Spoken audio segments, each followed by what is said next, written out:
বাদশাহ মানসুর, খলিফা মানসুর ইমাম আবু হানিফাকে জেলে ঢুকিয়েছিলেন, রুটির মধ্যে বিষ দিয়ে হত্যা করেছিলেন, শহীদ করেছিলেন। তারপর ইমাম আবু হানিফা জালেম শাসকের কাছে পরাজিত হয় নাই। আমরা সেই ইমাম আবু হানিফার উত্তরসূরি, কথা বলেন ঠিক কিনা?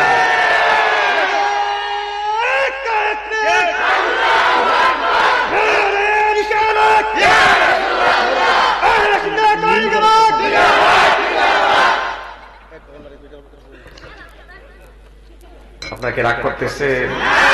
আমার ওয়াজের সময় খুব কম, 1 ঘন্টা 10 মিনিট। আমি 3 ঘন্টা যে ওয়াজ করবে অন্য বক্তা 3.5 ঘন্টায়, ওটা আমি 1 ঘন্টায় করব। সময় কম, কোনো ভূমিকা নেই, ডাইরেক্ট অ্যাকশন, কথা কন ঠিক কি না? প্রশ্ন থাকলে নিয়ে আসেন, আর যদি নিজেদেরকে এত হক দাবি করেন তাহলে একবার বসার ব্যবস্থা করেন, কথা কন না কেন? সরকার হলে আমরা 1000 টাকার ইসলাম আছে, 1000 টাকার 500 টাকার ইসলামে তাদের জানমাল যারা বাহাস করবে তাদের নিরাপত্তার দায়িত্ব আমরা নিব, কথা কন না কেন? তারপর আর কোনো কথা আছে? তারপর আমরা চাই একবার বসে দেখতাম এদের কত পুঁজি, কত দানে, কত চাল, কথা কর। দরকার হলে স্নান ঘাট বসবে, এলাকা তুই বেশি দূরে যাওয়ার দরকার নাই, কথা কথা কেন? যাই হোক, সময় বড় কম। ও বাবা, একটা জিনিস মনে রাখতে হবে, আল্লাহ হাবিবের পরে আমরা সাহাবাই কেরাম, আহলে বাইত, সাহাবাই কেরামদেরকে ভালোবাসি কি ভালোবাসি না? মুসলমান মনে রাখবেন, আজকে একটা ইহুদিকে যদি সওয়াল করা হয়, ও ইহুদি, তোমরা তোমাদের নবীদের পরে কাকে সবচেয়ে বেশি ভালোবাসো? একটা ইহুদি কি বলবে জানেন? ইহুদি বলবে, আমাদের বনি ইসরাইলের সবচেয়ে বড় যিনি নবী, মুসা নবীর যারা সাথী তাদেরকে আমরা পছন্দ করি, আমাদের নবীর পরে তার মর্যাদা বেশি। আজকে একটা খ্রিস্টানকে যদি জিজ্ঞাসা করা হয়, ও খ্রিস্টান ভাই, তুমি বলো তো তোমাদের যিশু ঈসা আলাইহিস সালামের পরে সর্বোত্তম মানুষ কারা? খ্রিস্টানরা উত্তর দিবে, ঈসা আলাইহিস সালামের যে 11 জন সাথী সাহাবী তারা আমাদের নবীর পরে উত্তম। কিন্তু আমরা হতভাগা কিছু লোক আছে, হতভাগা কিছু উম্মত, তারা আমার নবীর সাথী সাহাবীদেরকে সমালোচনা না করলে তাদের পেটের ভাত হজম হয় না। আপনারা কি রাগ করতেছেন? আমার সোজা কথা, পছন্দ হলে দাওয়াত দিবেন, না দিলে নেই, আমার দাওয়াতের তো দরকার নাই, কিন্তু হক কথা আমাদের বলতেই হবে, হক বলতেই। বাবা মনে রাখতে হবে, আমরা যেভাবে আহলে বাইতকে ভালোবাসি তদ্রূপ আমার নবীর সাহাবীদেরকেও ভালোবাসি, কথা কেন কেন? আজকে যারা ইজিদকে রহমতুল্লাহ আলাইহি বলে আহলে হাদিসেরা, আমরা কি তাদেরকে ছেড়ে দেই? এই দেখেন চরমনাই পীর সাহেব, তিনি গত বছর এই রমজান, এই মহরমের আগের মহরমে সে কি বলেছিল? মনোযোগ, সে বলেছিল কি যে হযরত ইজিদ, জোরে কোন নাউজুবিল্লাহ, গোটা বাংলাদেশের আমরা মস্তকে আলা হযরতের আমরা সুন্নিরা প্রতিবাদ করেছিলাম। কেন ইজিদকে হযরত ইজিদ বলেছে? ইজিদের নামের শেষে রহমাতুল্লাহ আলাইহি বলেছে। আমরা প্রতিবাদ করেছি ডাক্তার জাকির নায়েক যখন ইজিদকে রহমাতুল্লাহ আলাইহি বলেছে, আমরা প্রতিবাদ করেছি। ও বাবা, এখানে শুধু শেষ নয়, ওই যে বরিশালের পীর সাহেব, সে বলেছে ইজিদ 100 রাকাত নফল নামাজ পড়তো। আমরা প্রথম প্রতিবাদ করেছি যে ইজিদকে কেন 100 রাকাত নফল নামাজকারী বুজুর্গ বানানোর চেষ্টা করছে। ও বাবা, আমরা যেমন ইজিদকে নিন্দা করি তদ্রূপ আমরা আহলে বাইতকে ভালোবাসি, এই কথা কথা কেন ঠিক কি না? ও বাবা, আমাদের আকাবির আলা হযরত থেকে শুরু করে আমাদের যত মস্তকের বড় বড় ইমাম যারা গিয়েছেন আহলে সুন্নাত ওয়াল জামাতের খাদেম, তারা আমাদেরকে আহলে বাইতের ভালোবাসা যেমনি ভাবে শিক্ষা দিয়েছেন তদ্রূপ সাহাবায়ে কেরামদেরকে যেন আমরা কুটুবাক্য না করি, সমালোচনা না করি, সাহাবীদেরকে যেন আমরা তাজিম করি, সেটাও আমাদেরকে শিক্ষা দিয়েছেন, কথা বলেন ঠিক কি না?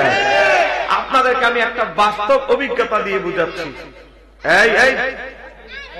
এই বাচ্চাগুলোর এনে বসাইছেন কে? কোন একেবারে অবস্থা খারাপ। এরা যদি সামনে বসে মাহফিলের ওয়াজ বক্তা করে লাগবে না, সব ওয়াজ এরাই করে লাগবে।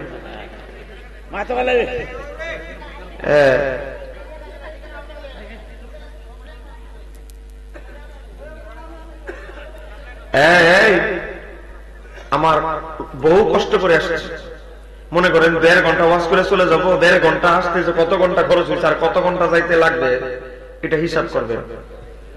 মনোযোগ, মনোযোগ। আমার নবীর একজন খাদেম ছিল, সেই খাদেমটা হলো একজন যুবক, সে ছিল ইহুদি। একটু জোরে বলেন, সেই ছেলেটা কি? এরা তো আবার কবে দলিল কোথায়? সহিহ বুখারী হাদিস নাম্বার 5657 আর ইসলামিক ফাউন্ডেশন হাদিস নাম্বার 5255। দলিলও বলে দিলাম। এই ছেলেটা আমার নবী যখন মসজিদ নববী থেকে বের হতো, দেখলেই শুধু আমার নবীর দিকে তাকিয়ে থাকতো।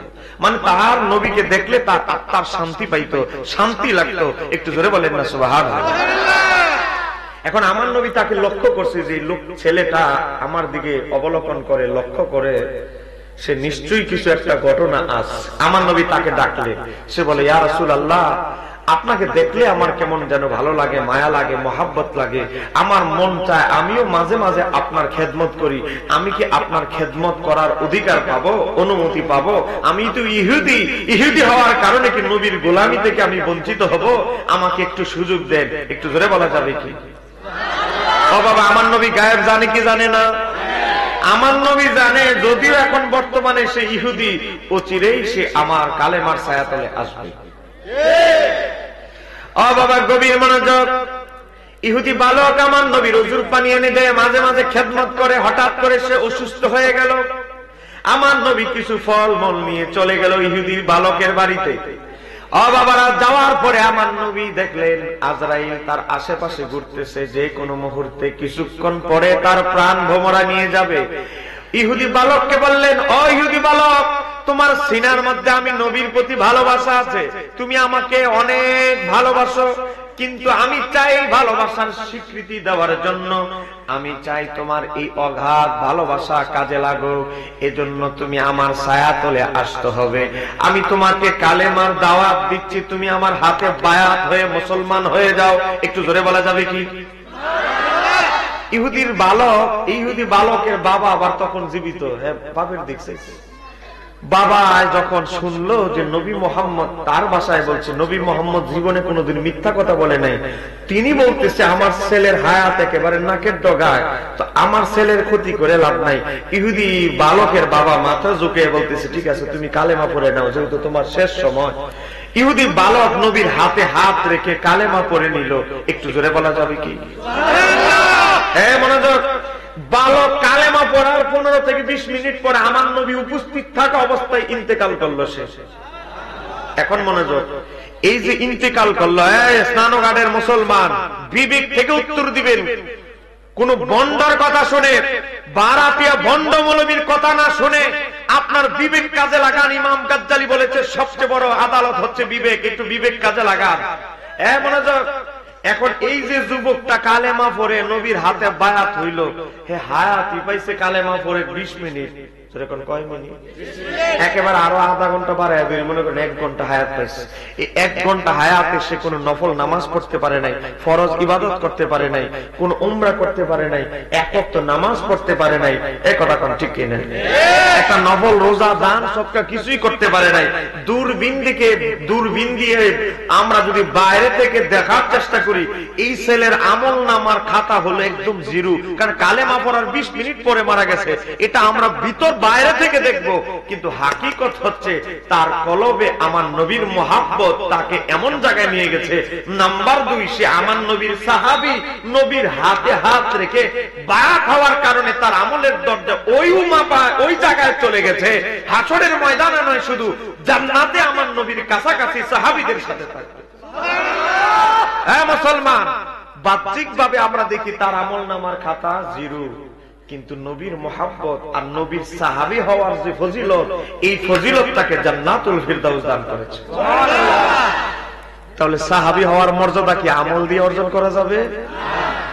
আপনি 10 কোটি, 20 কোটি, 25 কোটি টাকা দান করলে কি সাহাবী হওয়ার মর্যাদা অর্জন করা যায়? জোরে বলেন, যায়? তাহলে এই লোকটা জান্নাতুল ফিরদাউসে আমার নবীর কাছাকাছি থাকবে, তার 1 নাম্বার কোয়ালিটি হচ্ছে সে আমার নবীর সাহাবী। জোরে বলেন, আমার নবীর। জোরে বলেন, আমার নবীর। তাহলে সাহাবিয়তের সাথে তুমি কাদের তুলনা করতে আসছো? আজকে কাদের বাতিলদের ইরানি টাকা খাইয়া বিদেশের টাকা পকেটে আসে, যা নয় তো তাই আজকে বলে যাচ্ছ। আরে বাবা, একজন সাহাবীর সমালোচনা তো দূরের কথা, আমার নবী এমন দয়ালু নবী যিনি একজন সাধারণ মুসলমানের সমালোচনার অনুমতি দেয় না। বলেন, অনুমতি দিয়েছে না? গভীরভাবে দেখেন, আবু দাউদ শরীফের হাদিস, তিরমিজি শরীফের হাদিস, মিশকাতে কিতাবুল জানায়েজের হাদিস আমার পাশে বসা, আমি প্রত্যেকটা হাদিস আরবি সহ বলবো, বাংলা হাদিস আমরা বলি না। ফটর 2 ঘন্টা বক্তব্য দিয়ে গেলাম, 2 ঘন্টা বক্তব্যে 2-4-5টা হাদিসের কিতাবের নামও নাই, ওই বক্তা আমরা না। প্রতিটা কথায় কথায় রেফারেন্স হবে। এবার আছে আবু দাউদ, তিরমিজি, ইবনে মাজাহ এবং মিশকাতে কিতাবুল জানায়েজ এসেছে। হযরতে আব্দুল্লাহ ইবনে ওমর রাদিয়াল্লাহু তাআলা বলেন, ও বাবা, আমাদের জীবনে ভালো আমলও আছে, গুনাহও আছে না নাই? আছে। জোরে বলেন, আছে না নাই? আছে। আছে। একটা মানুষ মারা গেলে আমরা কি করব? তার তো পাপও আছে, সওয়াবও আছে। এখন ইসলাম কি বলে দেখেন, আমার নবী বলতেছে, উযকুরু মাহাসিনা মাউতাকুম, তোমাদের মৃত ব্যক্তিদের তোমরা ভালো দিকগুলো আলোচনা করো। জোরে বলেন কি দিক? ভালো দিক। হ্যাঁ, জোরে বলেন কি দিক? ভালো দিকগুলো আলোচনা করো। তারপর আমার নবী বলতেছে, মৃত ব্যক্তিদের মন্দ দিকগুলো আলোচনা এড়িয়ে যাও। এটা হলো আবু দাউদ, তিরমিজি, ইবনে মাজাহর হাদিস। আর বুখারীতে বলতেছে আমার নবীজি মায়েশা সিদ্দিকা রাদিয়াল্লাহু তাআলা আনহা থেকে বর্ণিত যে তোমরা মৃতদেরকে গালি দিও না, কারণ মৃতদেরকে তোমরা গালি দিলে, সমালোচনা করলে তাদের আত্মা কষ্ট পায়। ও বাবা, তারা যে আমল করেছে সেটা নিয়ে তারা পৌঁছে গিয়েছে। বাবা, এখন আসেন, তাহলে একটা মানুষ মারা যাওয়ার পরে তার 2টা সাইড থাকে, একটা ভালো, একটা মন্দ, একটা ভালো আমলের, মন্দ আমলের গুনাহ। এখন আমার নবী কি বলতেছে, উম্মত সাবধান, সাবধান, তোমার জবান সংযত করো। একটা মুসলমান মারা গেছে, তোমার মন্দ বলার যে সাইড, এটাকে বন্ধ করে দেওয়া হয়েছে, কিছুই বলার তোমার অধিকার নাই। তো কি বলতে হবে? আমার নবী বলতেছে, উযকুরু মাহাসিনা মাউতাকুম, তোমরা শুধু মৃত ব্যক্তির ভালো দিকগুলো আলোচনা করো। একটু জোরে বলা যাবে কি? এজন্য আমরা মুসলমানরা যখন একজন মুসলমানের জানাজার লাশ খাটিয়ার মাঠের ময়দানে নিয়ে যাওয়া হয়, আমরা মাঝে মাঝে বলি লোকটা কেমন ছিল, আমরা সবাই বলি ভালো ছিল। এই কথা কোন ঠিক কিনা? জোরে বলেন ঠিক কিনা? তাহলে ভালো বলার ফজিলত আছে না নাই? একটা সাধারণ মুসলমানের কথা বলছি, সাহাবী তো বহু দূরে বাবা। একটা সাধারণ মুসলমান মারা গেলে তার সমালোচনা করার অনুমতি ইসলাম দেয় নাই, কবিরা গুনাহ বলা হয়েছে। সাহাবী তো বহুদূরের কথা, একটা সাধারণ মুসলমানের মারা যাওয়ার পরে যদি তার সমালোচনা করে ইসলাম নিষিদ্ধ ঘোষণা করে, তাহলে সাহাবীদের সমালোচনা ইসলাম অনুমতি দেয় না। এই কি রে ভাই, কি হচ্ছে তোমার সমস্যা কি? লাইট মারতেছে কে? পোকা নাকি? আমার লাইট মারতেছে, তুই কি আমার দেওয়াস না রে ভাই? আমার চশমাটা দিতে হবে পাওয়ারই। গভীর মনোযোগ। আপনারা কি বিরক্ত হচ্ছে? আমি তো এখনো গরম ওয়াজে যাই নাই, আস্তে আস্তে যাচ্ছি। সারা রাত হইলে 1 বছর আগে দাওয়াত দিতে। গভীর মনোযোগ। এবার আসেন, কিতাবের নাম আল কাবায়ের, দলিলগুলো নোট করে নেবেন। কিতাবের নাম আল কাবায়ের, লিখেছেন ইমাম শামসুদ্দিন আয-যাহাবী। হুজুর পাশে বসা, কারো কাছে না থাকলে গুগলে লিখবেন, ইসলামিক ফাউন্ডেশন থেকে এখন বাংলা অনুবাদ পাওয়া যায়। আল কাবায়ের এই কিতাবের মধ্যে কবিরা গুনার সংখ্যা হলো যে 70টা। এই 70টা কবিরা গুনার তালিকা ইমাম যাহাবী কোরআন হাদিসের আলোকে তুলে ধরেছে। 70টা হচ্ছে কবিরা গুনাহ, বাকিগুলো সগীরা গুনাহ। এই 70টা কবিরা গুনার মধ্যে 70 নাম্বার যে কবিরা গুনাহটা, সেটা হচ্ছে সাহাবীদের সমালোচনা। যারা বলেন সেটা কি? জোরে বলেন সেটা কি? সাহাবীদের। জোরে বলেন সাহাবীদের। আজকে অবস্থা কোথায় হয়ে গিয়েছে? আজকে লেখা নাই, পড়া নাই, 5 ওয়াক্ত নামাজের 1 ওয়াক্ত নামাজও পড়ে না, ফিরের পায়ে সেজদায় গিয়ে পড়ে থাকে। কথা ঠিক কি না? আজকে নারী নিয়ে যে পড়ে থাকে, যার চরিত্রের ঠিক নাই, আজকে সে আমাদের নবীর সাহাবীদের সমালোচনা করে। আগে নিজের দোষগুলো যদি একটু মাগরিবের পরে চোখটা বন্ধ করে মোরাকাবা করে দেখতো, তাহলে আজকে সাহাবীদের সমালোচনার দুঃসাহস সে দেখাইতে পারতো? জোরে বলেন দেখাইতে পারতো? বাবারা, গভীর মনোযোগ। আমার দাওয়াত দিলে দিবেন, স্নানঘাট না দিলে নাই। আমি আজকে আসছি হক কথা বলার জন্য। প্রশ্ন থাকলে লেখে নিয়ে আসেন, আধা ঘন্টা ওয়াজ হবে, তারপরে শুধু প্রশ্নের জবাব দিব। লেখে নিয়ে আসেন, ভূমিকা ওয়াজ হবে আধা ঘন্টা। একটু মহাব্বতে বলেন আল্লাহুম্মা।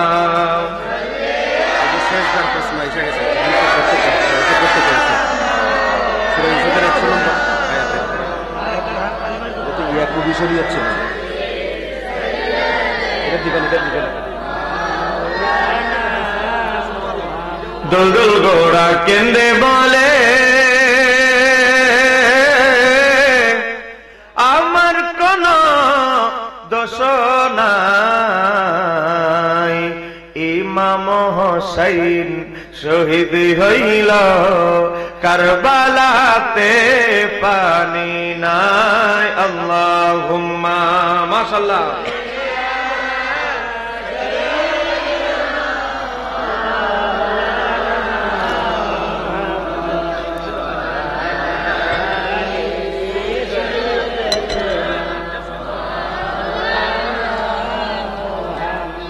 আপনাকে রাগ করতেছে?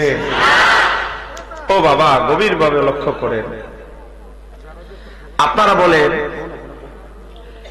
আমার নবী মেরাজ হয়েছে সত্য না মিথ্যা? আমার নবী যখন মেরাজে গেলেন জাহান্নামটা ঘুরে ঘুরে দেখে এসেছে। কথা কন না কেন, ঠিক কি? আমার নবী যখন জান্নাতে গেলেন, বলে মেরাজের রাতে জান্নাতে গেছে কি গেছে না? আমার নবী যখন মেরাজে জান্নাতে গেলেন, জান্নাত থেকে আসার পরে আমার নবী কিছু সার্টিফিকেট বিতরণ করেছে। বলেছে আশারায়ে মুবাশশারাদেরকে সার্টিফিকেট বিতরণ করেছে। বলেছে ইমাম হাসান হোসেন জান্নাতের যুবকদের সর্দার সার্টিফিকেট বিতরণ করেছে। খাতুনে জান্নাতের সার্টিফিকেট বিতরণ করেছে। ও বাবা, বদরের যুদ্ধে যারা অংশগ্রহণ করেছে সার্টিফিকেট দান করেছে। অসংখ্য সাহাবায়ে কেরামদের সার্টিফিকেট আমার নবী দিয়েছে। কথা কর, ঠিক কি না? তা আমার নবী যে সার্টিফিকেট গুলো দিয়েছিল আন্তাজে না সঠিকভাবে দিয়েছিল? ও বাবা, মিশকাতুল মাসাবি কিতাবে কিতাবুল মানাকিবে এমন হাদিসও এসেছে আমার নবী মেরাজ থেকে আসার পরে হযরত আবু বকরকে বললেন, আবু বকর, আমি যখন জান্নাতে গেলাম, জান্নাতে ঘুরতে ঘুরতে গিয়ে তোমার বাড়িটা খুঁজে পাইলাম। তোমার জন্য যে এরিয়া, যে এলাকায় বাড়িঘর তৈরি করা হয়েছে জান্নাতের রাজপ্রাসাদ, আমি সেই প্রাসাদটা ঘুরে ঘুরে দেখে এসেছি। তারপরে ওমরের বাড়ির কাছে গেলাম, কিন্তু দরজার কাছে যখন গেলাম আমি নবী থেমে গেলাম। তো ওমর তো একটু আত্মঅভিমানী মানুষ, আত্মগৌরবওয়ালা মানুষ, এজন্য ওমরের বাড়িতে ঢুকি নাই। চলে গেলাম ওসমানের বাড়িতে, চলে গেলাম আলীর বাড়িতে। হযরত ওমর চোখের পানিগুলো ছেড়ে দিলেন, ইয়া রাসূলুল্লাহ, ইয়া হাবিবাল্লাহ, আমি যতই আত্মগৌরবওয়ালা মানুষ হই না কেন, আমি যতই নিজেকে যত কিছুই ভাবি না কেন, আল্লাহর হাবিবে আমার, আল্লাহর হাবিবের কদম মোবারকে আমার পিতামাতা সব সময় উৎসর্গিত। জোরে বলা যাবে কি? ও মুসলমান, আমার নবীর জান্নাতের সার্টিফিকেট গুলো দেওয়া, এগুলো অন্যান্য আমার দেশের মৌলবীরা আবেগে হাদিয়া পাইলে বলে জান্নাতি ফির আল্লাহর ওলি, এই যে সার্টিফিকেট দিয়ে ফেলে। 2 টাকার মৌলবী যেভাবে জান্নাতের সার্টিফিকেট বিতরণ করে, আমার নবীর বিতরণ গুলো কেমন ছিল? যারা বলেন এমন ছিল? বুঝতে হবে আগে ঘটনা। তাহলে জান্নাত জাহান্নামের ওয়াজ 1,24,000 আম্বিয়া কেরাম পৃথিবীতে করেছেন। কিভাবে করছে জানেন? ফেরেশতাদের থেকে শুনে যে জান্নাতে এমন হুর আছে, এত কিছু আছে, এত কিছু আছে। আর আমার নবী জান্নাতে কি আছে, জাহান্নামে কি আছে, জান্নাত জাহান্নাম ভিজিট করে, পরিদর্শন করে, তারপরে তার উম্মতকে খবর দিয়েছে। সুবহানাল্লাহ। এমনকি নাসাই শরীফের হাদিস 1363 নম্বর হাদিসে আছে, হযরতে আনাস থেকে আমার নবী বলতেছে, আমি নবী যা দেখি তোমরা যদি তা দেখতা, তাহলে তোমাদের চেহারার মধ্যে হাসি থাকতো না, শুধু কান্না থাকতো। সাহাবায়ে কেরাম বলতে লাগলো, ওগো আল্লাহর হাবিব, আপনি কি দেখেন? আমার নবী বলতে লাগলেন, রাআইতুল জান্নাতা ওয়ান নারা, আমি জমিন থেকে দাঁড়ায় জান্নাত জাহান্নাম পর্যন্ত দেখতে পাই। তাহলে আমার নবীর জান্নাতের সার্টিফিকেট দেওয়া কি ছোটখাটো ব্যাপার? সত্য না মিথ্যা? একটু জোরে বলতে হবে, সত্য না মিথ্যা? ও বাবা, আজ থেকে 1100 বছর আগের একটা কিতাব। বলেন কত বছর আগে? 1100 বছর আগের কিতাব। সে 1100 বছর আগের কিতাবের মধ্যে এসেছে। হযরত ইমাম আবু নাঈম ইসপাহানী রাহমাতুল্লাহ আলাইহি বর্ণনা করছেন, হযরতে আব্দুল্লাহ ইবনে ওমর রাদিয়াল্লাহু তাআলা থেকে বর্ণনা করছেন, ও বাবা, আল্লাহর হাবিব একবার মসজিদে নববীতে বসা, মসজিদে নববীর মধ্যে বসা আল্লাহর হাবিব বলতে লাগলেন, ও আমার সাহাবীরা শোনো, জানো এই মুহূর্তে একজন ব্যক্তি আসবেন, সে জান্নাতীদের অন্তর্ভুক্ত। একটু ধরে বলেন না সুবহানাল্লাহ। ও মোল্লা সাহেবরা, আমি আরবি সহ বলবো, নোট করে নিয়ে যাবেন, আপনার বড় হুজুরকে দেখাইবেন, আপনার বড় হুজুরকে বলবেন একটু অনুসন্ধান করে যাচাই বাছাই করে দেখার জন্য। একটু জোরে কর না মারহাবা। ও বাবা দেখেন, আজ থেকে 1100 বছর আগের কিতাব আবু নাঈম ইসমানীর হিলিয়াতুল আউলিয়া 10 নম্বর খণ্ড 330 নম্বর পৃষ্ঠা, হযরত আব্দুল্লাহ ইবনে ওমর থেকে বর্ণিত। তিনি বলছে, ইয়াতুলু আলাইকুম রাজুলুম মিন আহলিল জান্নাতি, এখন কিছুক্ষণের মধ্যে এমন একজন ব্যক্তির আবির্ভাব হবে, তোমাদের সামনে আসবে দরজা, সেই লোকটা হলো জান্নাতীদের অন্তর্ভুক্ত। হুজুর, মিন আহলিল জান্নাতি আছে না নাই? মিন আহলিল জান্নাতি আছে না নাই? ও বাবা, সেই লোকটা জান্নাতীদের অধিবাসী, জান্নাতীদের অন্তর্ভুক্ত, জান্নাতীদের তালিকায় তার নাম আছে। একটু জোরে বলা যাবে কি? বাবা আমি কিন্তু বলতেছি না, ক্বালা রাসূলুল্লাহ সাল্লাল্লাহু আলাইহি ওয়াসাল্লাম, নবী বলতেছে। বলে নবীর কথার প্রতি আপনাদের বিশ্বাস আছে না নাই? টাকা খাইয়া আন্দা গন্দা কথা বলে আন্তাজির উপরে, তাদের প্রতি আপনাদের বিশ্বাস বেশি না নবীর প্রতি? এবার আমার নবী বলতেছে, এমন একজন লোক আসবে, তোমাদের সামনে প্রকাশিত হবে, আগমন করবে, সেই ব্যক্তিটা কি?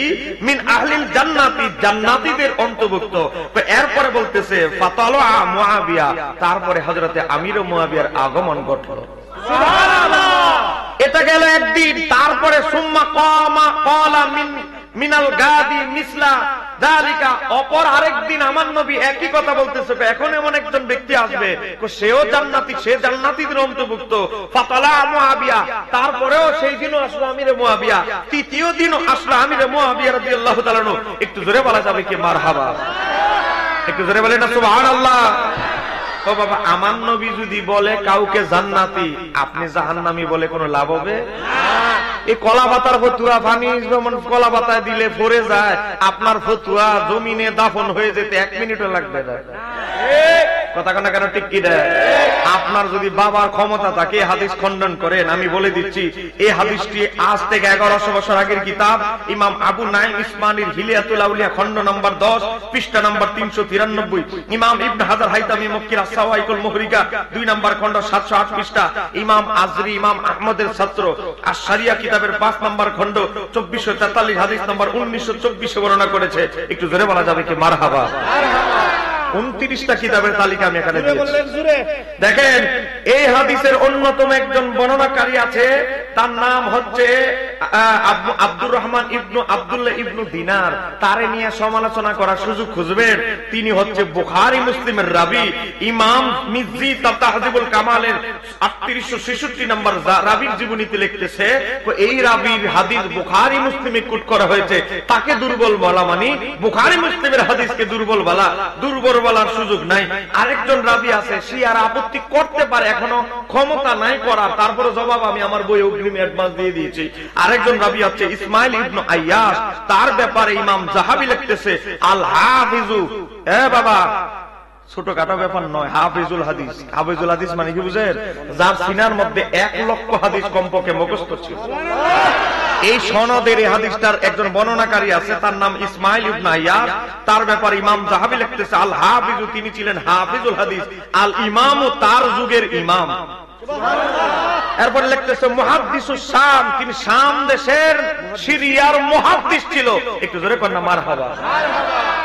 তাহলে কই যাইবা? ইমাম যাহাবি সিয়ারুল আলামিন নোবাল 8 নম্বর খণ্ড 312 পৃষ্ঠা 83 নম্বর রাবির জীবনী। আরো অনেক কথা আছে। এখন আপনাদের কাছে আমি জানতে চাই, যেই লোকটাকে, যেই সাহাবীকে আমার নবী কি ঘোষণা দিলেন? আমার নবী ঘোষণা দিলেন জান্নাতি, তারে জাহান্নামী ঘোষণা দেওয়ার ক্ষমতা আমাদের আছে না? জোরে বলেন আছে না? আজকে আসার পরে শুনতেছি এক লোক বাজারের মধ্যে আমারে বলতেছে, হুজুর আমাদের এলাকায় এক বক্তা বলে গেছে যে আমিরে মুআবিয়া রাদিয়াল্লাহু আনহু নাকি জারজ সন্তান। আমার নবী যাকে জান্নাতের সার্টিফিকেট দিয়েছেন, আমি কিন্তু ফুতি বাংলা বই থেকে বলি নাই, 1100 বছর আগের হাদিসের কিতাব রাবি আব্দুল্লাহ ইবনে ওমর। বাবা, আমার নবী নিজে বলেছে আমিরে মুআবিয়া রাদিয়াল্লাহু আনহু জান্নাতি। এখন আপনারা বলেন 1100 বছর আগের কিতাব, আমার নবীর সাহাবী আব্দুল্লাহ ইবনে ওমর বর্ণনা করেছেন, নবী বলেছে আমিরে মুআবিয়া রাদিয়াল্লাহু তাআলা জান্নাতি। তাহলে আমার নবী কি বুঝে না কে জারজ সন্তান, কে হালাল দাদা? আমার নবী গায়েব জানে কি জানে না? তাহলে এই কথাই বুঝা গেল আমার নবী গায়েব জানে না। তাদের কথা বুঝা গেল আমার নবী গায়েব তারাই ওয়াহাবিদের সমালোচনা করে, আবার তারাই নবীর গায়েব মানে না। তো আমার নবী বলতেছে আমিরে মুআবিয়া রাদিয়াল্লাহু তাআলা জান্নাতি সাহাবী, আর এরা আছে যারা সন্তান নিয়া, তারা এমন ভাব নেয় নবীর চাইতে একটু বেশি, মনে এক লাইন বেশি বুঝে। নবীর চাইতে যে বেশি বুঝার চেষ্টা করে তার ঈমান আছে? ঈমান থাকবে? হ্যাঁ বাবা, দেখেন 1 নাম্বার আমিরে মুআবিয়া রাদিয়াল্লাহু তাআলার পরিচয় পর্বে যায়। ও বাবা, আজ থেকে 800 বছর আগের ইমাম, যার কিতাব না পড়লে কোন মৌলবীর মুহাদ্দিসগিরি টিকবে না। তার নাম কি জানেন? ইমাম নববী রাহমাতুল্লাহ আলাইহি। আজকে যদি সহিহ মুসলিমের পৃথিবীতে যতগুলো ব্যাখ্যা গ্রন্থ আছে, সবাই যার দিকে আগে নজর দেয় তিনি হচ্ছে ইমাম নববী, যিনি আল মিনহাজ সহিহ মুসলিমের ব্যাখ্যা গ্রন্থ লিখেছে। ইমাম নববীর একটা আসমাউর রিজালের কিতাব আছে, সে আসমাউর রিজালের কিতাবের নাম হচ্ছে কি জানেন? তাহযিবু আসমাউল লুগাত, 2 নম্বর খণ্ড 201 পৃষ্ঠা, জীবনী নাম্বার 588। আমার হুজুর পাশে বসা ভাই, আপনি বলবেন ইমাম নববী আমির মুআবিয়া রাদিয়াল্লাহু তাআলার জীবনীতে কি লিখতেছে জানেন? আওয়াজ হবে না, আওয়াজ হলে কিন্তু আমি চলে যাব। এই সময় ঘটে শুনেন, আপনাদের বললাম না প্রশ্ন থাকলে প্রশ্ন করবেন। দেখেন মুআবিয়া ইবনে আবি সুফিয়ান আছে না নাই? তারপরে লিখতেছে সাহাবী ইবনে সাহাবী। বলেন সাহাবী ইবনে সাহাবী, একটু জোরে করেন না সুবহানাল্লাহ। ইমাম নববী ইন্তেকাল কত জানেন? 676 হিজরি, এখন চলে 1445 হিজরি। 850 বছর আগের ইমাম বলে আমির মুআবিয়া রাদিয়াল্লাহু তাআলার নাম লিখতে গিয়ে সাহাবী ইবনে সাহাবী। ইমাম নববীর তাহযিবুল আসমা ওয়াল লুগাত 588 নম্বর জীবনী। তাহলে ইমাম নববী বুঝলো না কে যার সন্তান আর কে সাহাবী? আজকে 2 পাতার মৌলবী এক হয়, পড়া নাই লেখা নাই। হ্যাঁ, কথা কোন কেন? এবার আসেন, আজকে যার কিতাব না পড়লে মেশকাত বুঝা যায় না, তার নাম আল্লামা মোল্লা আলী কারি, যিনি 1000 শতাব্দীর 2 জন প্রসিদ্ধ মুজাদ্দিদ, একজন মোল্লা আলী কারি, একজন মুজাদ্দিদ আল-বেসানি। সে মোল্লা আলী কারি তার মেরকাত কিতাবের ব্যাখ্যা গ্রন্থ, মেশকাতের ব্যাখ্যা গ্রন্থ মেরকাতে লেখে ওয়ান মুআবিয়া ইবনে আবি সুফিয়ান, এই শব্দের ব্যাখ্যা করতে গিয়ে বলতেছে ওয়া হুমা সাহাবিয়ানে, তারা 2 জনে বাপ ছেলে, 2 জনই সাহাবী। সুবহানাল্লাহ। মোল্লা আলী কারি মেরকাত প্রথম খণ্ড 364 পৃষ্ঠা, হাদিস নাম্বার 315 এর ব্যাখ্যা। তাহলে দেখেন আমিরে মুআবিয়া রাদিয়াল্লাহু আনহুর পরিচয় কি? সাহাবীর ছেলে সাহাবী। আর এক হয় ওনার বাপের পরিচয় ঠিক নাই, উনি নাকি যারার সন্তান। একটু জোরে করেন নাউজুবিল্লাহ। তাহলে পৃথিবীর হাদিসের যত কিতাবে লিখেছে, বুখারীতে, মুসলিমে, আবু দাউদে, তিরমিজি, নাসাই, ইবনে মাজাহ, যত কিতাবে লেখা হয়েছে মুআবিয়া ইবনে আবি সুফিয়ান, তাদের কথা মতে সমস্ত সিয়াসিত্তার 100 ইমাম কি মিথ্যা কথা লেখলো? যারা সিয়াসিত্তার 100 ইমাম রে মানে না, তাদের মানার আমাদের টাইম আছে? যারা বলেন টাইম আছে, সুযোগ হইলে বুখারী, মুসলিম, আবু দাউদ, তিরমিজির কিতাব থেকে দলিল দাও। কিন্তু তারা যে পড়ার যোগ্যতা নাই, কিন্তু তারা যে উনাকে রাদিয়াল্লাহু তাআলা লিখে সাহাবী হিসেবে হাদিস বর্ণনা করলো, তোমাদের তো একটা সামান্য যদি চোখের লজ্জা থাকতো, তাহলে যারা আমিরে মুআবিয়া রাদিয়াল্লাহু তাআলাকে সাহাবী মানে, তাদের কিতাব থেকে দলিল তোমরা কেমনে খুঁজো, কেমনে দাও? কথা কথা কেন ঠিক কি না? তোমাদের আগে লজ্জা থাকা উচিত। কথা কথা কেন ঠিক কি না? মুসলমান, আমার কথাগুলো গরম, আমি বলছি আমার দাওয়াত পাওয়ার আশায় আমি ওয়াজ করি না। শরীরে শক্তি আছে, এখনো যদি ভালো করে পরিশ্রম করি, লেবারের কাজ করলেও ডেইলি 2-3 হাজার টাকা ইনকাম করতে পারবো, তারপরেও ধর্ম বিক্রি করবো না। কথা কথা কেন ঠিক কিনা? বাবা, আমি যদি আপনাদের স্নান ও ঘাটে আমি সারা বছর বেড়াই, আমার 1.5 থেকে 2 লাখ টাকা ইনকাম আছে। ওই বই ছেড়ে দিছি মার্কেটে, ছাপা হচ্ছে বিক্রি হচ্ছে, ছাপা হচ্ছে বিক্রি হচ্ছে। আমি টাকার পূজারি মৌলবী নয়। আমার ওস্তাদ আল্লামা আব্দুল হক নকশবন্দি 17 নবী জিয়ারত পেয়েছে আশুগঞ্জে মাজার। তিনি আমাকে বলেছে, বাহাদুর তুমি এমন এক সময় তোমার ভবিষ্যৎবাণী করে যাচ্ছি, এক সময় দেখবে তুমি অনেক কোটিপতি হবে, তোমার পিছনে টাকা দৌড়াবে, কিন্তু ঈমান আকীদা বিক্রি করবে না। এই কথা বলেন ঠিক কিনা?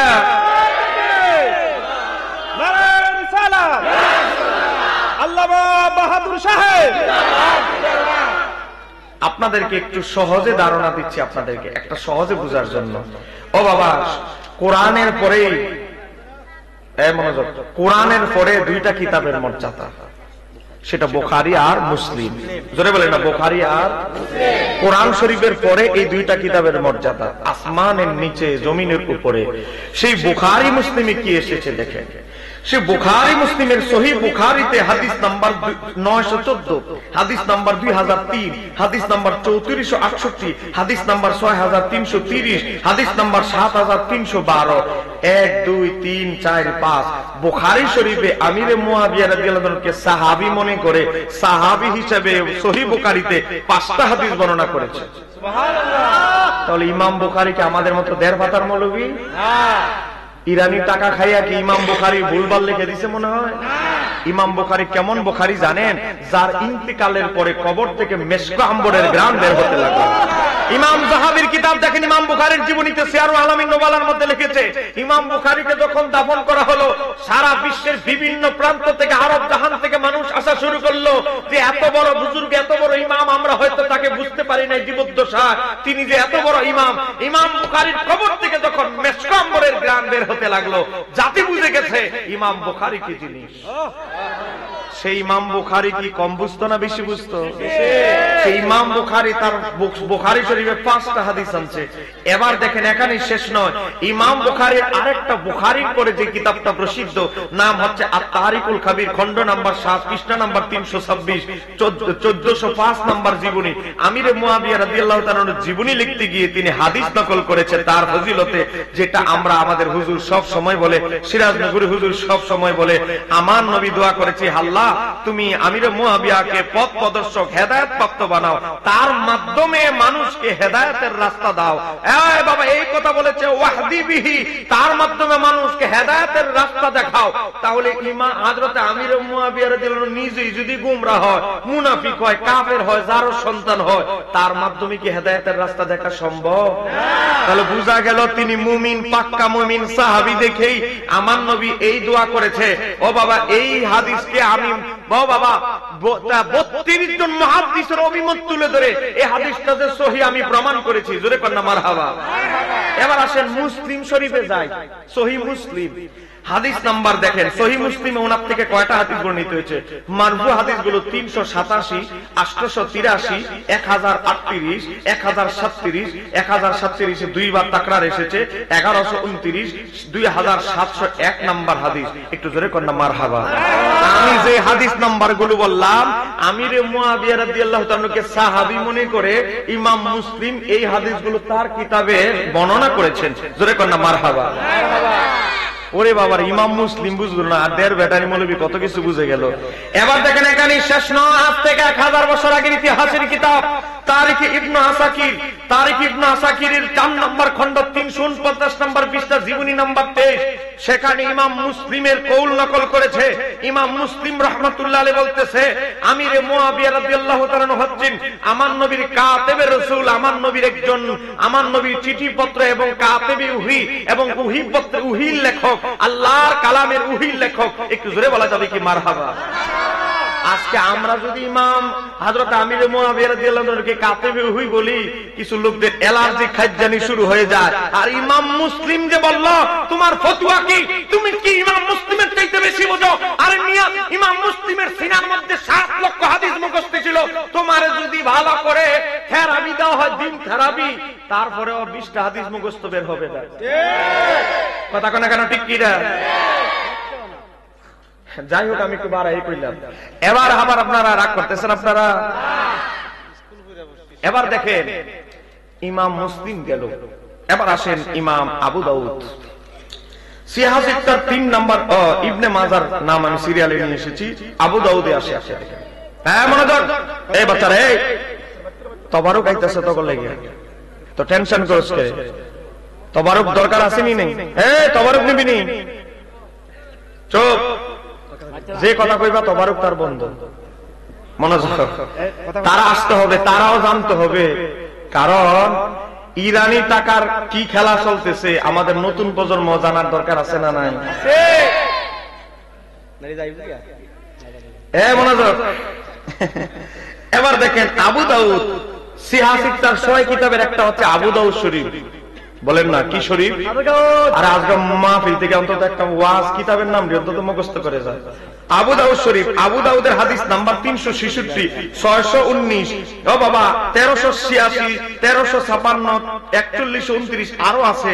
প্রায় 10টা হাদিস আমির মুয়াবিয়া রাদিয়াল্লাহু আনহু সাহাবী হিসাবে ওনার থেকে বর্ণনা করা হয়েছে। এবার আসেন তিরমিজি শরীফ, ইমাম তিরমিজি আমির মুয়াবিয়া রাদিয়াল্লাহু তাআলা ফজিলত একটা বাব কায়েম করেছেন, বাবু মানাকিবে মুআবিয়া ইবনে আবি সুফিয়ান রাদিয়াল্লাহু তাআলা। ভাই রাদিয়াল্লাহু তাআলা শব্দটা আছে না নাই? যদি না দেখাইতে পারো তিরমিজিতে রাদিয়াল্লাহু তাআলা শব্দটা, নিজের জিহ্বাটা কেটে ফেলবো। তাহলে ইমাম বুখারী বুঝলো না কার নামের শেষে ইমাম তিরমিজি বুঝলো না কার নামের শেষে রাদিয়াল্লাহু তাআলা লাগানো উচিত। ও বাবা, কার মানাকে ফজিলত বর্ণনা করতেছে আমির মুআবিয়া রাদিয়াল্লাহু তাআলা। আজকে কোথায় তিরমিজি আর কোথায় তার বেটারি মৌলভী? কথা কথা কেন ঠিক কিনা? ইমাম তিরমিজি তার ফজিলতে হাদিস এনেছেন, পাশাপাশি তার থেকে হাদিস বর্ণনা করেছেন 3842, 3843, 3653 সহ আর অনেক জায়গায় ওনার থেকে হাদিস সাহাবী হিসেবে বর্ণনা করেছে। তারপরে আসেন ইবনে মাজাহ, ইবনে মাজাহ 126, 540, 638, 963, 2573 আরো অনেক জায়গায় হাদিস বর্ণনা করেছে। এবার আসেন বাবা নাসাই শরীফ, নাসাই শরীফের 294, 2557, 5093 নম্বর হাদিসে উনাকে সাহাবী হিসেবে হাদিস বর্ণনা করেছে। জোরে কন্যা মারহাবা। আর এশিয়ারা কি বলে জানেন আজকে? যে ইমাম নাসাই নাকি আমির মুআবিয়া রাদিয়াল্লাহু আনহু অপছন্দ করতেন। ওই বাটপার মোল্লা, আমির মুআবিয়া রাদিয়াল্লাহু আনহু যদি হযরত ইমাম নাসাই অপছন্দই করত, উনার থেকে 5টা হাদিস উনার কিতাবে বর্ণনা করত। আগলে আমরা করো, আমি যে হাদিস নাম্বারগুলো বলছি ঘুমের মধ্যে না ঘুমায়া কষ্ট করে গুগল থেকে দেখো। আল্লাহ তাদেরকে হেদায়েত দান করুন, আমিন। এবার আসেন ও বাবারা, চার মাযহাবের ইমাম তারা কি হক ছিল না না হক ছিল? জোরে বলতে হবে। 4 মাযহাবের ইমাম আবু হানিফা, ইমাম মালিক, ইমাম শাফি, ইমাম আহমদ, তারা কি 4জন সত্যের পক্ষে ছিল না সত্যের বিপরীতে? সত্যের পক্ষে। তারা যদি সত্যের পক্ষ থেকে দেখে, ও বাবা ইমাম আবু হানিফা রাহমাতুল্লাহ আলাইহির ব্যাপারে ও বাবা দেখেন সদরুল আইম্মা আল মাক্কি রাহমাতুল্লাহ আলাইহি, আল্লামা কামালউদ্দিন ইবনে নাদিম 660 হিজরি, তিনি তার বাগিয়াতুত তালিব তলব ফি তারিকুল হালব প্রথম খণ্ড 302 পৃষ্ঠার মধ্যে বর্ণনা করেছে। কি বর্ণনা করেছে? যে হযরতে আমির মুআবিয়া রাদিয়াল্লাহু আনহু এবং মাওলা আলীর যে যুদ্ধ হয়েছে, সিফফিনের যুদ্ধ, এই সম্পর্কে ইমাম আবু হানিফাকে সওয়াল করা হলো। ইমাম আবু হানিফা একজন ব্যক্তিকে ধমক দিলে, মিয়া তোমার নিজের আমলের হিসাব দেওয়ার ক্ষমতা নাই, তুমি আসছো সাহাবীদের মধ্যে দ্বন্দ্ব হয়েছে সেই শুদ্ধ করার তুমি দায়িত্ব আসছো। আমি নোমান বিন সাবেত আবু হানিফা, আমি নিজের আমল নিয়ে হাসরের ময়দানে চিন্তিত, সাহাবীর দোষ ধরবো ওই সাহস আমার হয় নাই। একটু জোরে কন্যা সুবহানাল্লাহ। দেখেন ইমাম আবু হানিফার মতো ব্যক্তি, দেখেন আমি আরবি আবারত সহ দিয়েছি, বই নিয়ে আসছি, কারো টাকা লাগলে কষ্ট করে টাকা অল্প কটা খরচ করে বই নিয়ে যাবেন। ও বাবা দেখেন ইমাম আবু হানিফার মতো ব্যক্তি সিফফিন প্রসঙ্গে কথা বলতে সাহস করে না, দুঃসাহস দেখায় না, কিন্তু আজকে কিছু দের বেটারি মৌলবী হযরতে আমির মুআবিয়াকে গালমন্দ করতে একটু চিন্তা ভাবনা করে না। কথা কোনা কেন ঠিক কি না? অবনজক, আপনাদেরকে সবার আগে একটা জিনিস বুঝতে হবে। আজকে তারা আমাদেরকে বোঝানোর চেষ্টা করে, কি একটা জিনিস বোঝানোর চেষ্টা করে, আমির মুআবিয়া বাগী বাগী বাগী। কথা কেন কেন? বাগী বাগী মানে হচ্ছে সাধারণ শব্দ, মানে বিদ্রোহী, সরকারের বিরুদ্ধে যে অবস্থান নেই। মনোযোগ, এটাকে বলা হয় বিদ্রোহী। বলি না আমরা যে সরকারের বিদ্রোহী পার্টি? মনোযোগ, তো আমিরে মুআবিয়া রাদিয়াল্লাহু তাআলাকে বিদ্রোহী পার্টি ঘোষণা করা হয়। তো বিদ্রোহী পার্টি মানে কি বোঝায় তারা আপনারা একটু বোঝাচ্ছে আপনাদেরকে। এখানে মূলত এটা বিদ্রোহর বিষয় নয়, ব্যাপারটা হচ্ছে একটা দাবিকে কেন্দ্র করে ঘটনাটা হয়েছে। দাবিটা কি ক্ষমতা দখল? নয় নয় নয়। দাবিটা কি? দাবিটা হচ্ছে হযরত ওসমান হত্যার বিচার। জোরে বলেন ওসমান হত্যা, জোরে বলেন ওসমান হত্যা। আপনাদের সামনে আছে, দেখেন আমি নিয়ে এসেছি আল বিদায়া ওয়ান নিহায়া, এটা 8 নম্বর খণ্ড। আমার বাপে অনুবাদ করে নাই, অনুবাদ করছে কে? Islamic foundation. নওয়াজ হুজুর, আলী নওয়াজ হুজুর, ঠিক আছে কিনা? ইসলামিক ফাউন্ডেশন, এই আপনারা বাংলা যারা পড়তে পারেন দেখেন ইসলামিক ফাউন্ডেশন। এটা আমরা অনুবাদ করি নাই, কিতাবটা লেখা হয়েছে আজ থেকে 750 বছর আগে। জোরে কন্যা মারহাবা। আমি ইতিহাসের কিতাব নিয়ে এসেছি, গভীরভাবে লক্ষ্য করেন। হযরতে আমিরে মুআবিয়া রাদিয়াল্লাহু তাআলা আনহুর ব্যাপারটা একটু পরে আসতেছি, আগে আসেন হযরতে ওসমান রাদিয়াল্লাহু তাআলা আনহুর একজন সচিব ছিল, তার নাম হচ্ছে মারওয়ান ইবনে হাকাব। সে ছিল সেই মারওয়ান বিন হাকাম। কি করেছে জানেন? এই মারওয়ান বাইরের থেকে কিছু টাকা পয়সা পাইছে আব্দুল্লাহ ইবনে সাবা চক্রের কুপরামর্শে। এই মারওয়ান কি করেছে জানেন?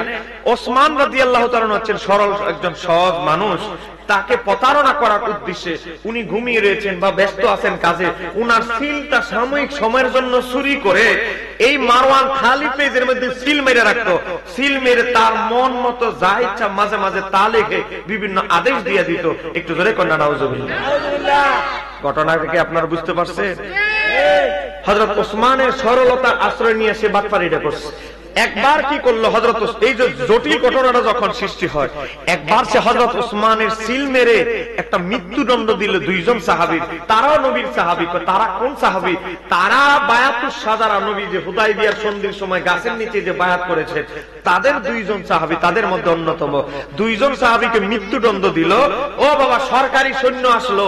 সরকারি সৈন্য এসে বলতেছে, অমুক অমুক, তোমাদেরকে হযরত ওসমান মৃত্যুদণ্ড দিয়েছে, যে সিল গ্রেফতারি পরোয়ানা তোমাদেরকে এখানেই যেন আমরা কি ক্রস ফায়ার করে দেই, মৃত্যুদণ্ড দিয়ে দেই। দুইজন সাহাবী বলল, ওসমান এই হুকুম দেওয়ার মন মানসিকতার লোক নয়, নিশ্চয় এখানে কোনো বেজান আছে। তারা কি করলো, না, ওসমান যদি নিজের মুখে আমাদের কারণ দেখায় যে কি কারণে আমরা অপরাধী, এটা যদি দেখায় তাহলে আমরা মাথা পেতে দিব, কিন্তু আগে আমরা ওসমানের মুখে শুনতে হবে। শুনতে চাই, শুনতে হবে। এবার দেখেন ঘটনাটা কোন জায়গায় গেছে। কিন্তু ওই যে মারওয়ান তো বাটপার, সে বলছে কোনো কথা শুনবা না। যখন জোরাজোরি শুরু করলো, ওই দুই সাহাবীর খাদেম তাদেম যা ছিল তার এলাকার লোক ডাইকা ডাইকা সরকারি সৈন্যদেরকে গ্রেফতার করলো। সরকারি সৈন্যদেরকে বন্দী করে মদিনায় নিয়ে আসলো। মনোযোগ, মদিনা আনার পরে মদিনা একটা হইচই যে ওসমান বিনা অপরাধে দুইজন সাহাবীকে মৃত্যুদণ্ড দিয়ে দিয়েছে। মদিনায় হইচই পড়ে গেল। আল্লাহর কি দয়া, ওই সময় উপস্থিত ছিলেন মাওলা আলী মুশকিল কুশা। জোরে কন্যা সুবহানাল্লাহ। যিনি এই উম্মতের সবচেয়ে বড় বিচারক। হযরত আলীর কাছে হযরত আলী যখন মদিনায় প্রবেশ করলো, সবাই বলল, আরে এই উম্মতের সবচেয়ে বড় কাজী বিচারক যেই জায়গায় আলী আছে, সেই জায়গায় বিচার নিয়ে আমাদের আর কোনো টেনশন। হযরত আলী বলে, আমাকে যদি তোমরা মানোই চুপ থাকো। হযরত আলী রাদিয়াল্লাহু তাআলা হযরত ওসমানকে বললেন, ওসমান, এই চিঠির সিল কি তোমার নয়? হযরত ওসমান বলে, অবশ্যই এটা সিল আমার, সরকারি সিল। হযরত ওসমানকে প্রশ্ন করা হলো, এই সৈন্যগুলোকে আপনার নয়? বলে আমার। হযরত ওসমানকে প্রশ্ন করা হলো, এই যে উটগুলো, ঘোড়াগুলো দেখা যায়, এগুলি সরকারি উট, আপনার নয়? হ্যাঁ, এগুলো সরকারি রাষ্ট্রীয় উট, রাষ্ট্রীয় ঘোড়া, রাষ্ট্রীয় সৈন্য, রাষ্ট্রীয় তলবারি। তাহলে এই লেখাগুলো কি আপনার নয়? এই লেখাগুলো আমার নয়। তাহলে খাইছিনি ধরা? হযরত ওসমান বলে, লেখাগুলো আমার নয়। তো হযরত আলী তো বিচক্ষণ। হযরত আলী কি করলেন জানেন?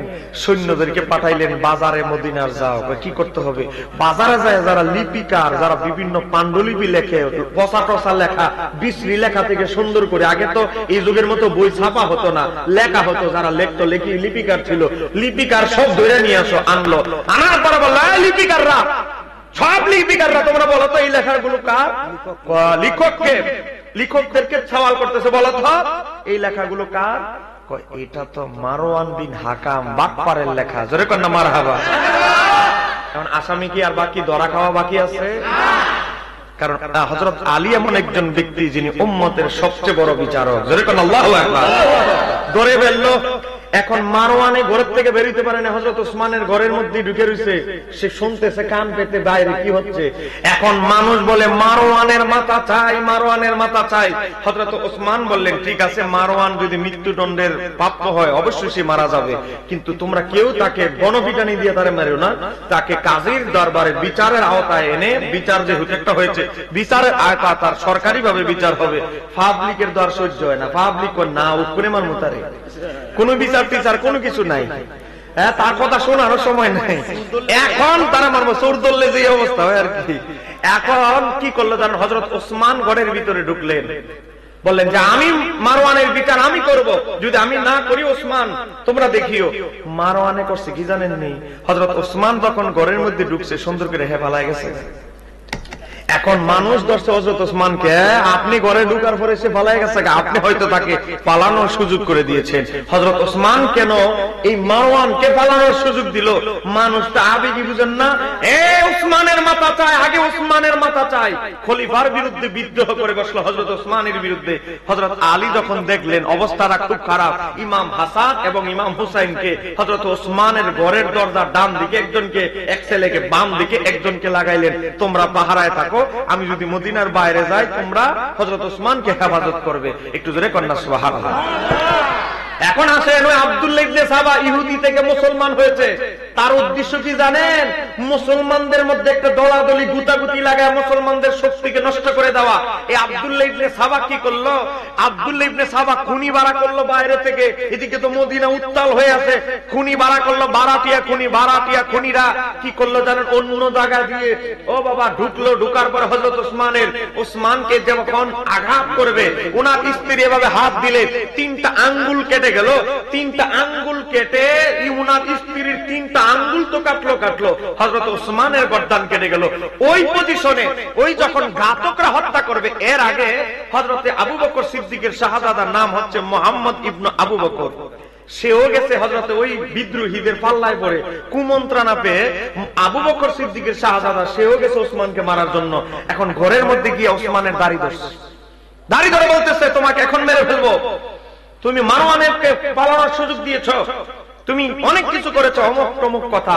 হযরত আবু বকর সিদ্দিক, হযরতে ওসমান রাদিয়াল্লাহু তাআলা বলতে লাগলেন, ভাতিজা, আজকে যদি তোমার বাবা থাকতো, তুমি কখনো দাড়ি তো দূরের কথা, আমার সামনে আসার সাহস করতে না। অনেক কথা যখন করলেন, থরথর করে হাতটা কেঁপে গেল, হাতটা নামাইতে দেরি, ওই যে বারাটিয়া খুনি ইহুদিদের মুখ বাঁধা কালো কাপড়ে, তারা মুহূর্তের মধ্যে হযরত ওসমানের গর্দানটা কাটতে দেরি, একটা সেকেন্ড অপেক্ষা করে নাই, পালায়া চলে গেছে। এখন মদিনার মানুষরা দেখছে ওসমান মারা গেছে, ওনার স্ত্রী ডাকতেছে। মদিনার মানুষরা হযরতে ইমাম হুসাইনের বুকের উপরে, ও বাবারা তো ভাড়াটিয়া খুনি, এমন ভাবে হঠাৎ আঘাত করেছে, হযরত ইমাম হুসাইন হাসান দুইজনের বুকের মধ্যে আঘাত করেছে, তারা অজ্ঞান হয়ে গেছে। মানুষদেরকে যখন ডাকা শুরু করলো, ঘরের ভিতরে ঢুকে পাইল একজনকে, সে হলো মুহাম্মদ বিন আবু বকর। মানে লাগছে নি, হ্যাঁ, কিন্তু খুন করে নাই, কিন্তু ঘরে পাওয়া গেছে উপস্থিত তাকে। এখন মদিনা উত্তাল, হযরত আলী সেই দিন ইয়াদ ছিলেন না, মদিনায় ছিলেন না, বাইরে ছিলেন। মদিনা উত্তাল, গ্রেফতার করলো মুহাম্মদ বিন আবু বকর, আবু বকরের শাহজাদাকে, সে কিন্তু হত্যা করে নাই। হযরত আলী আসলেন, আসার পরে বললেন, এই ওসমানের স্ত্রী, তুমি বলো ঘটনা কি? ঘটনা হলো এরকম এরকম, সেও আসছে মারার জন্য, তবে সে কিছু করে না, আবু বকরের ছেলে। তবে দুইজন ঘাতক, তাদের চোখগুলো ভয়ানক, এরা বিন্দিশী লোক, মদিনার লোক বলে মনে হচ্ছে না, এরা বারাটিয়া খুনি, খুব পারদর্শী লোক, তারা হযরত ওসমানকে শহীদ করেছে। এখন সারা এলাকায় রুটে গেছে আবু বকরের ছেলে হত্যা করছে, মানে লাগছে নি গন্ডগোল। এখন হযরত আবু বকর সিদ্দিকের শাহজাদা তো খুন করে না, যদিও এগিয়ে গেছে, কিন্তু সে খুন করে নাই। এখন তাকে কি বিনা অপরাধে মৃত্যুদণ্ড দেওয়া যায়? এই যে তার মূল হোতা খুনিরা পালায় আছে, লুকায় আছে, তাদেরকে বের করা কত জটিল একটা ব্যাপার হয়ে গেছে। এই যুগের মতো সিসি ক্যামেরার যুগ তখন ছিল না। এখন এই মারওয়ান বাটপারে কি করছে জানেন? তার কিছু দল টল দালাল টালাল নিয়ে চলে গেছে মক্কায়। জোরে বলেন কোথায়? হযরত ওসমান যখন শহীদ হয় তখন হজের মৌসুম, মক্কায় গিয়া মায়েশা সিদ্দিকার কান বাড়ি করে লইতেছে, দেখেন ও আলী কি করছে দেখছেন? আলী ওসমানের বিচার না কইরা ক্ষমতায় বসে গেছে। একটু জোরে কোন নাউজুবিল্লাহ। হযরত আলী কিন্তু নিরুপায় হয়ে, কারণ যদি এখন খলিফা না হয়, এমনি তো উত্তাল বিশৃঙ্খল অবস্থা, একটা শাসন ক্ষমতা না থাকলে এগুলো এই মদিনা কন্ট্রোল করার ক্ষমতা হবে না, ক্ষমতা থাকবে না, মদিনা আরো বিশৃঙ্খল হয়ে যাবে মুসলিম উম্মাহ। হযরত আলী খলিফা হয়েছেন, জোর করে তার হাতে বায়াত হয়েছে মানুষ। এবার আসে হযরত মায়েশা সিদ্দিকারে কান ভারী করতে করতে এমন অবস্থা করছে, মায়েশা সিদ্দিকা বলে একজন আদেল ন্যায়পরায়ণ খলিফাকে মারা হয়েছে, আমরা তার রক্তের বদলা নিব। হযরত মায়েশা সিদ্দিকা তখন স্লোগান দিলেন, হাজার হাজার সাহাবী তাবি হাজিরা উনার পিছে রওনা দিল। এই যুদ্ধটাকে বলা হয় উষ্টির যুদ্ধ। মাওলা আলী সৈন্য নিয়ে গেলেন। মাওলা আলী বুঝতে পারছেন এটা একটা কুচক্রী মহল, আয়েশাকে আমার বিরুদ্ধে দাঁড় করে দিয়েছে। মায়েশাকে যদি আমরা হস্তগত করতে পারি, ওনাকে বুঝাইতে সক্ষম হব। ও বাবা, যুদ্ধের এক পর্যায়ে মায়েশা সিদ্দিকাকে আলাদা তাঁবুতে নিয়ে এসে মাওলা আলী যখন ঘটনাটা বুঝাই বললেন, বলে আপনি যে আমার বিরুদ্ধে উস্কানি দেন, এক নম্বর তো আপনার ভাই ফাঁসবে, আপনার ভাইকে তো ঘরে পাওয়া গেছে, এটা তো মুনাফিক বলে নাই আপনার কানে কানে হতে গিয়া, আসল হুতা তো হবে আপনার ভাই আবু মুহাম্মদ বিন আবু বকর। আপনার খবর আছে?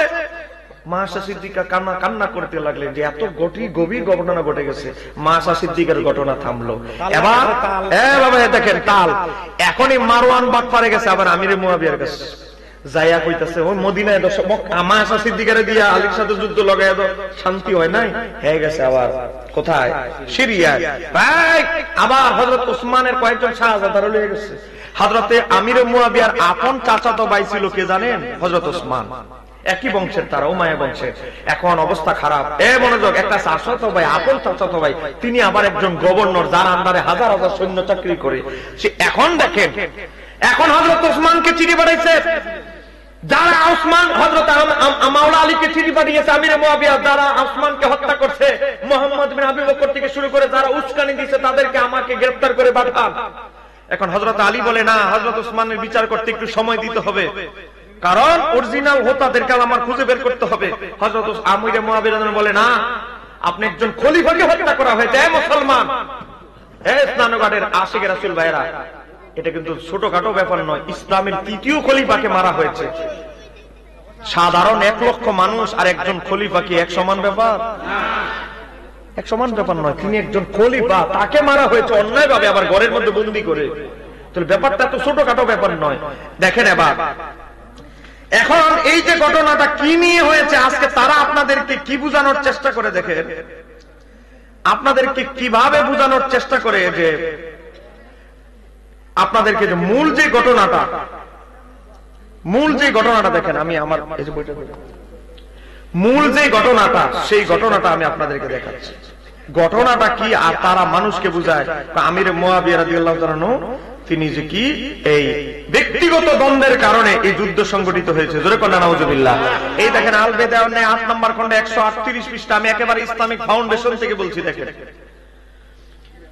একাধিক সূত্রে বর্ণিত হয়েছে। বিখ্যাত আবেদ আবু মুসলিম খাওয়ালানি, ইসলামিক ফাউন্ডেশন যেমনি অনুবাদ করছে আমি হুবহু বসাইছি, একটা শব্দ চেঞ্জ করি নাই।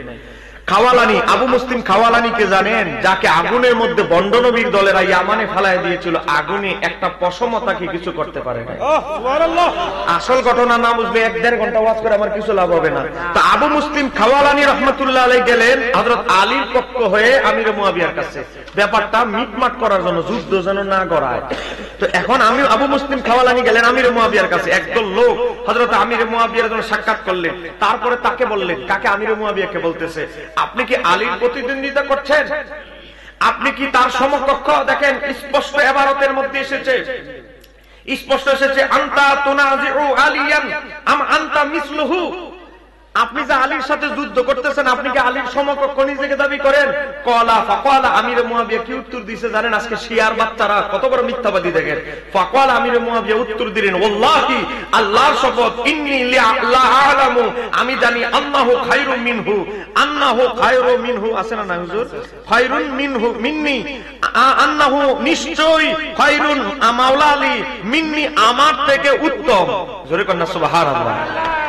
আজকে তারা বলে শিয়ারা যে আমির মুয়াবিয়া নাকি খিলাফতের জন্য, ক্ষমতার জন্য দ্বন্দ্ব করেছে, অথচ আমির মুয়াবিয়া বলতেছে ওয়াল্লাহি, আল্লাহর কসম, আল্লাহর কসম, ওয়া ইন্নী লা আ'লামু, আমি জানি, আন্নাহু খায়রুন মিন্নি, মাওলা আলী ইবনে আবি তালেব আমার চেয়ে উত্তম। এখানেই শেষ নয়, তারপরে বলতেছে ওয়া আফদালু, এবং সর্বোত্তম। এই যুগের মধ্যে যত মানুষ আছে খিলাফতের দিক দিয়ে তিনি সর্বোত্তম। সুবহানাল্লাহ। হুজুর আফদালু শব্দটা আছে না নাই? বাংলা মৌলবী না, আমরা আরবি সহ বলতেছি। আফদালু ও আহাক্কু বিল আমরি খিলাফ মিন্নি, আমার চাইতে খিলাফতের দিক দিকে উনি বেশি হকদার। ইসমে তাফজিলের সিগা, যে উনি আমার চেয়ে বেশি খিলাফতের বেশি হকদার। একটু জোরে কন্না মারহাবা। তাহলে বোঝা গেল এটা খিলাফতের দ্বন্দ্ব নয়, কিন্তু আপনাদেরকে ব্রেইন ওয়াশ করবে। ক্ষমতা লোভী মুয়াবিয়া, ক্ষমতার জন্য, কিন্তু ঘটনা হচ্ছে ওসমান হত্যাকাণ্ড নিয়ে। এবার দেখেন বেদায় অনেক হাতে কি লিখতেছে, ইতিহাস নয়, একজন তাবির বক্তব্য, যিনি উপস্থিত সরজমিনে যা দেখেছে। তারপরে হযরতের, আপনি কি তার সমকক্ষ? তিনি বলেন, আল্লাহর শপথ, আমরা জানি হযরত আলী রাদিয়াল্লাহু তাআলা আমার চেয়ে শ্রেষ্ঠ, উত্তম, খিলাফতের অধিক উপযুক্ত। কিন্তু তোমরা কি জানো না হযরত ওসমানকে অন্যায়ভাবে নিহত করা হয়েছে, আর আমি তার চাচাতো ভাই, তার বিষয়টি আমার দায়িত্বে ন্যস্ত এবং তার হত্যার বদলা চাই। কাজেই তোমরা তাকে বলো, মানে আলীকে বলো তিনি ওসমান হত্যাকারীদের আমার হাতে তুলে দিতে, তাহলে আমি আমার শাসন ক্ষমতা মানে সিরিয়ার যে শাসন ক্ষমতা আমি তার হাতে তুলে দিব।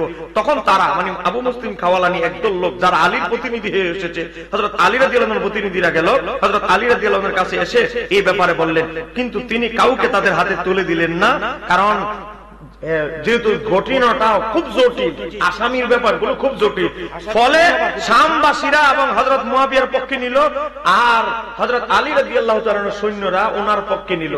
এই কারণে যুদ্ধটা হয়েছে। এটা কোনো ব্যক্তিগত দ্বন্দ্ব নয়, এটা একটা বিষয়কে কেন্দ্র করে। কথা কানা কেন ঠিক কি না?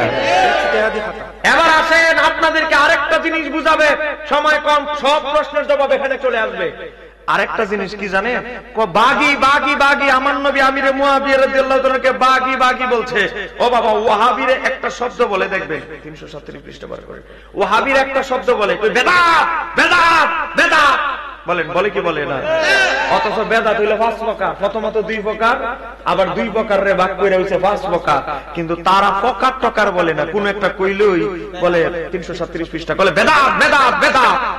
এই বাগি শব্দটাও আমাদের শিয়ারা আমাদেরকে সুন্নিদেরকে ব্যবহার করে, বাগি বাগি বাগি, অথচ বাগি হইলো 2 প্রকার। জোরে বলেন বাগি কয় প্রকার?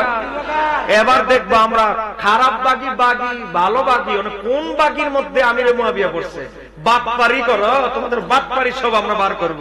এবার দেখেন, আজ থেকে 900 বছর আগে ইমাম, 950 বছর আগের ইমাম, ইমাম রাগিব ইসফাহানি 505 হিজরিতে ইন্তেকাল, তিনি বলতেছে আল বাগি ও আলা যারবাইনি, বাগি হচ্ছে 2 প্রকার। এই জোরে বলেন কয় প্রকার?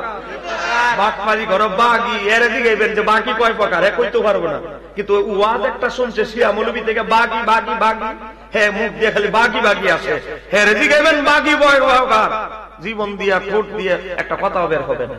কথা কোনা কেন ঠিক কি না? কারণ প্রকার কইতে গেলেই তো বাটপারে ধরাটা খাইবো। কথা কোনা ঠিক কি না? দেখেন ইমাম রাগিব ইসফাহানি পৃথিবীর সবচেয়ে বড় বিধানবিদ, তিনি বলতেছে বাগি 2 প্রকার, আহাদুহুমা মাহমুদুন, প্রথম প্রকার হলো মাহমুদুন প্রশংসনীয়। এই বাগি কি করলে, এই বাগিতে যে কেউ যদি থাকে যেটাকে নিন্দার চোখে দেখা যাবে না, তো এই বাগি হলো কেউ সত্য খুঁজতে গিয়ে 2 দল সত্য খুঁজতে গেছে, এই দল সত্যের অন্বেষণ করতেছে, এই দল সত্য অন্বেষণ করতেছে, গবেষণা করতে গিয়ে একজন একটা ভুল হয়েছে, একজন একটা সঠিক হয়েছে, এই বাগিকে নিন্দনীয় চোখে দেখা যাবে না। কেন? কারণ উদ্দেশ্য সবার হক, উদ্দেশ্য সবার, নিয়তে কলবে সবার ভালো। যেমন সিফিনের যুদ্ধ, সিফিনের যুদ্ধ হয়েছে ভালো উদ্দেশ্যে, হযরত আমিরে মুয়াবিয়ার উদ্দেশ্য ভালো যে উনি উসমান হত্যার বিচার চায়, মাওলা আলীর উদ্দেশ্য হচ্ছে যে খিলাফত প্রতিষ্ঠা করতে হলে এই সব ঝামেলা মুক্ত না করলে, বিশৃঙ্খল পরিবেশটা ঠিক না করলে মুসলিম জাহান বিভক্ত হয়ে যাবে বিভিন্ন দলে। এবার আসেন, এরপরে আরেকটা বাগি কি এখানে আমার হুজুর আছে, আরেকটা বাগি কি ওয়াসানি, দ্বিতীয় প্রকার হচ্ছে মাজমুমুন নিন্দনীয়।